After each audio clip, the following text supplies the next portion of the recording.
Super Mario Galaxy. I remember playing this game so much as a kid. This was actually the first video game I've ever played, so I have a lot of nostalgia from all those years ago. I remember flying through the universe as Mario landed on various different planets to this day.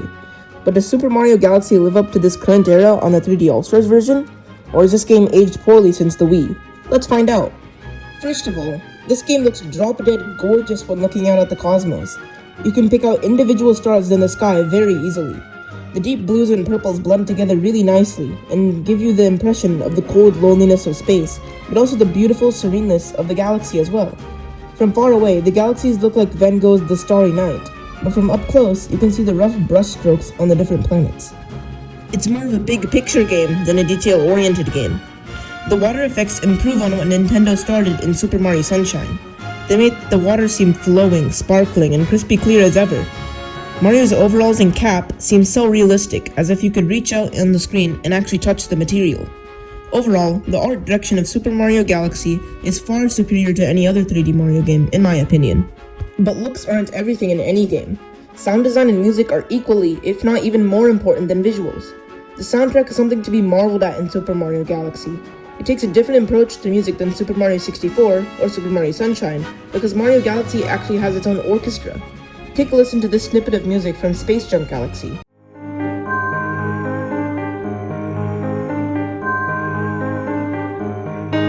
It just sounds so serene, mysterious, and it really supports the visuals in this department because it makes you feel at ease and appreciate the quiet tranquil of space.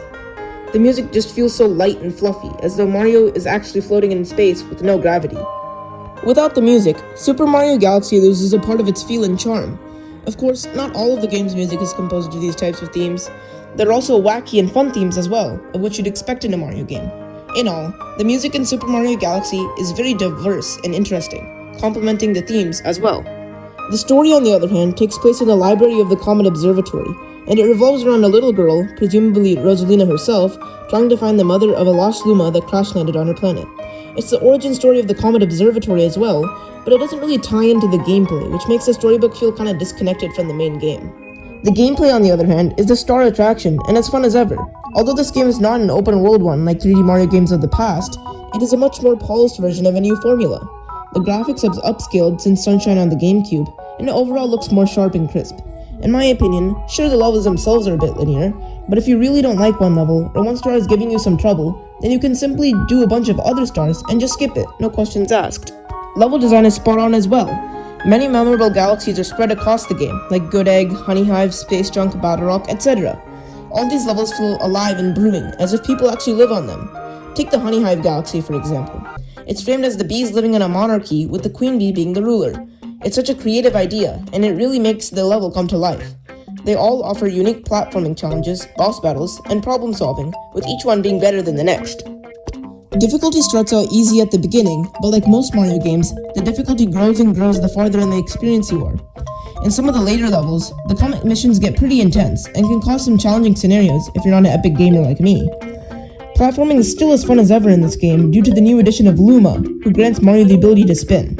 It can be used as extra height from a jump, recorrecting movement mid-air, or to break open crystals.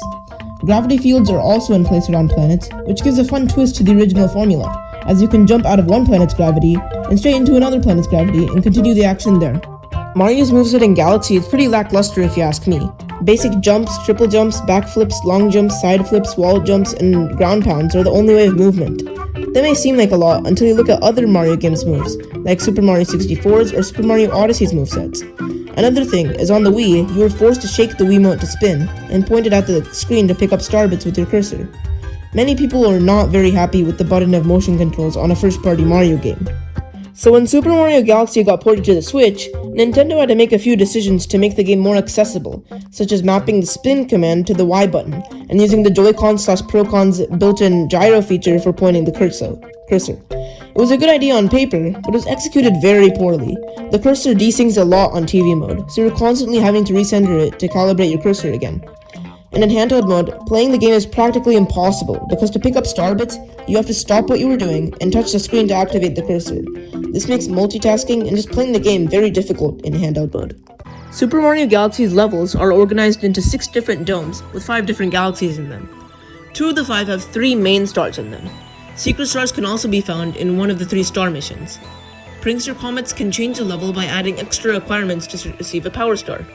Finally, after beating the game, purple comets are spread across the observatory, which force you to collect 100 purple coins to get the star. The other 2 galaxies in each dome are usually one-trick ponies, meaning that they only exist for 1 star. Finally, the last level in the dome is usually the Bowser/Bowser Jr. level with the boss battle. Outside of every dome is a hungry Luma that if you feed them the sufficient amount of star bits will open a bonus galaxy with 1 extra star.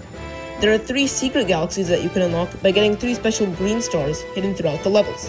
When you get all 3, you unlock the Trial Galaxies, which are a set of levels that test your skill in bubbles, race surfing, and ball rolling. Finally, when you reach 60 stars, you may talk to Rosalina and unlock the final galaxy and beat the game. And I think that's it. I pretty much covered everything I wanted to talk about, and probably one of my favorite games to this date. One last announcement. All the gameplay you see in this video was recorded exclusively by me.